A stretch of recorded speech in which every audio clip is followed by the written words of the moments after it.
शोलापुर गांव में रवि नाम का एक आदमी रहता था। बीच चौराहे में उसका चाय का स्टॉल था। ट्रेन से और बस से उतरने वाले सभी यात्री चौराहे से ही होकर गुजरते थे।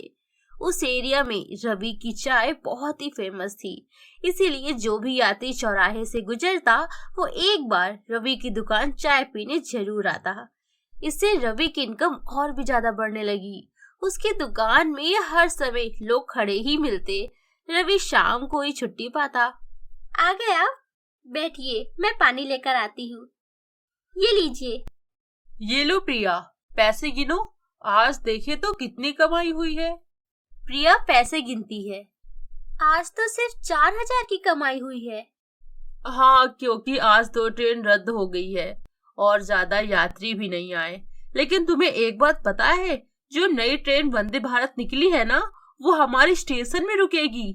और मैंने सुना है उस ट्रेन में सिर्फ पैसे वाले ही सफर करते हैं, क्योंकि उसकी टिकट बहुत महंगी होती है।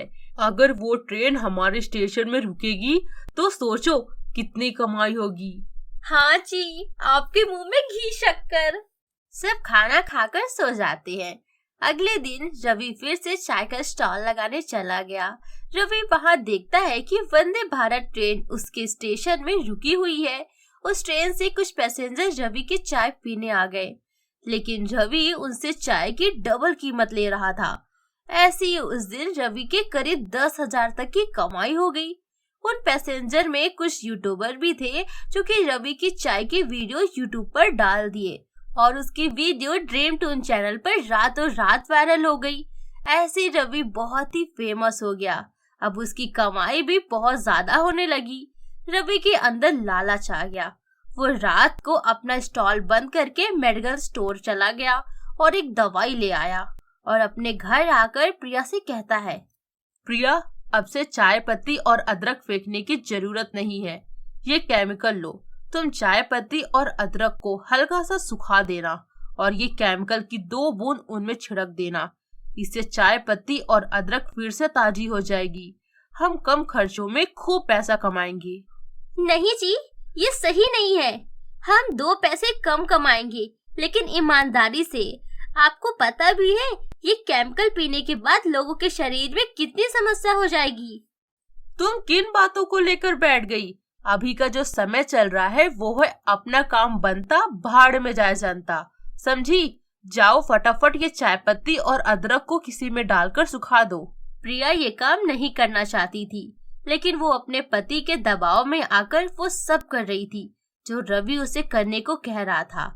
अगले दिन रवि वो केमिकल वाली चाय पत्ती और अदरक लेकर अपने स्टॉल गया। वो उन्हीं अदरक और चाय पत्ती से चाय बनाया और सभी यात्री को पिलाया। उसका एक भी पैसा खर्चा नहीं हुआ, लेकिन कमाई बहुत हो गई। मानना पड़ेगा भाई, आप बिल्कुल घर जैसी चाय बनाते हो। मजा आ गया। धन्यवाद भैया। मैं इसीलिए ऐसी चाय बनाता हूँ जो लोग अपने घरों से दूर कमाने आए हैं उन्हें घर जैसा स्वाद मिले। रवि की चाय ऐसे ही फेमस होने लगी।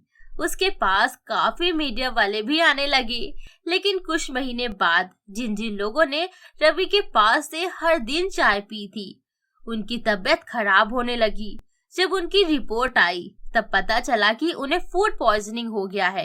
ये बीमारी काफी तेजी से उस शहर में फैल रही थी। किसी को कुछ समझ नहीं आ रहा था। जब सभी पेशेंट से पूछा गया कि ऐसी कौन सी चीज है जो वो हर दिन खाते और पीते थे, सभी ने एक ही चीज बताई कि हम रवि के पास से हर दिन चाय पीते थे। फिर क्या था, पुलिस रवि के पास पहुंच गई। आइए सर, गरम गरम चाय पिलाता हूँ।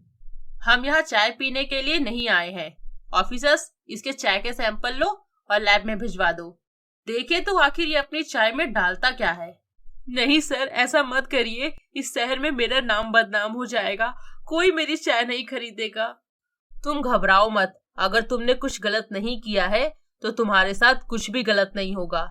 ये हमारा काम है कि इस शहर में आई मुसीबत को जड़ से खत्म करना। पुलिस की बात सुनकर रवि पसीने में डूब गया। उसे पता चल गया था कि अब वो तो गया। लैब में जब टेस्ट किया गया तो उसमें बहुत ही खतरनाक केमिकल मिला, जो कि लोगों के इंटरनल ऑर्गन को धीरे धीरे गला देता है और इसी चीज से लोगों को कैंसर, बीपी, शुगर और अन्य बीमारियां भी होने लगी। पुलिस तुरंत ही रवि को अरेस्ट कर लेती है और उसे 5 साल की सजा और 3,000 का जुर्माना भरना पड़ता है। मैंने इनसे कहा था कि ये काम मत करिए, लेकिन इन्होंने मेरी नहीं सुनी। अब मैं अपना छोटा सा बच्चा लेकर किसके पास जाऊं? कौन मेरा सहारा करेगा?